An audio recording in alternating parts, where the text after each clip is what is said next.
খালেদা জিয়াকে দেখতে এভার কেয়ারে জুবাইদুর রহমান। এয়ার অ্যাম্বুলেন্সের বিলম্বে পেছানো লন্ডন যাত্রা। মেডিকেল বোর্ড সিদ্ধান্ত দিলে যাবেন ৭ ডিসেম্বর।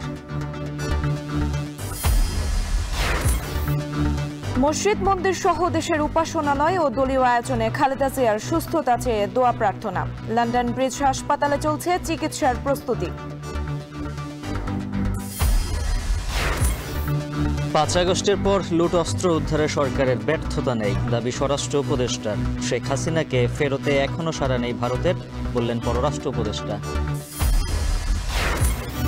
হঠাৎই অস্থির দেশের পেঁয়াজের বাজার, কেজিতে গুনতে হচ্ছে ১৫০ টাকা পর্যন্ত। স্বস্তি ফিরছে সবজির দরে, অর্ধেকে নেমেছে কাঁচামরিচের দাম। ভারতের নয়াদিল্লিতে মোদি পুতিন বৈঠক বিকেলে। কূটনৈতিক ও বাণিজ্য সম্পর্ক জোরদারে আলোচনা করবেন দুই নেতা।